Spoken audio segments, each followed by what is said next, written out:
Have you ever pondered over who Marduk was in the Bible? This question invites us to dive into the enigma of Marduk, a figure shrouded in mystery and ancient lore.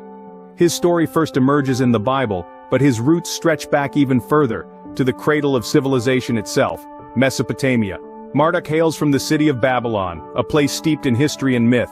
His name echoes through the ages, as a key deity in the Babylonian pantheon, revered and worshipped by the people of this ancient city. His role was significant, his influence vast. It's this association with Babylon that first connects him to the biblical narrative. Yet, like any good story, Marduk's tale is not confined to one place or time. It transcends boundaries, crossing cultures and millennia.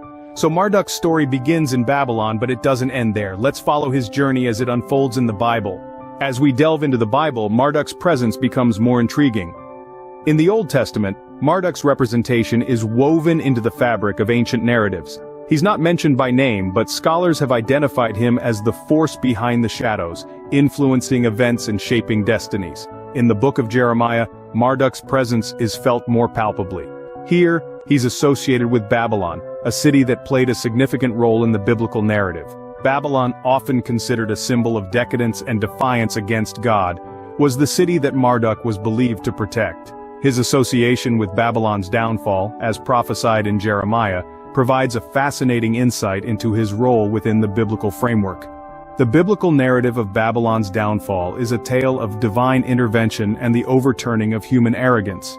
It's said that Marduk, despite his power, could not prevent the city's fall, which was seen as a punishment for its pride and rebellion. This episode in the Bible paints Marduk as a powerful but ultimately helpless deity in the face of divine justice. But Marduk's journey doesn't end in the Old Testament. In the New Testament, his influence continues to be felt, albeit in a more symbolic manner. His association with Babylon, now a metaphor for worldly power and corruption, underscores his representation as a figure of authority.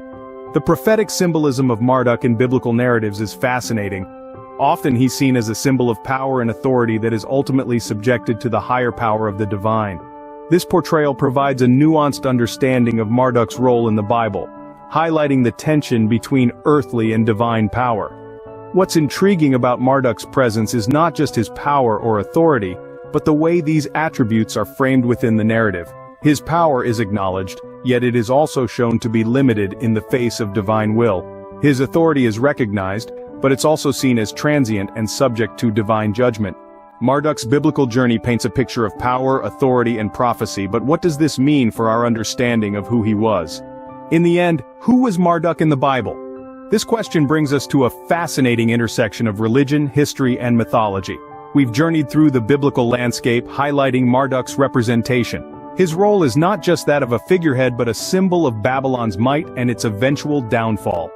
Marduk's narrative is interwoven with the fabric of Babylonian supremacy, his authority echoing the city's grandeur. But as Babylon meets its inevitable decline, so does Marduk's influence. This duality paints a vivid picture of the cyclical nature of power and its transience. Within the larger biblical context, Marduk is a character that embodies prophecy. His story serves as a cautionary tale, warning of the dangers of hubris and the inevitable fall that follows unchecked ambition. As we delve deeper into the Bible's grand narrative, Marduk's role becomes more apparent. A symbol, a prophecy, a lesson. Marduk, a figure of authority and prophecy, stands as a symbol of Babylon's might and downfall, a compelling character in the grand narrative of the Bible.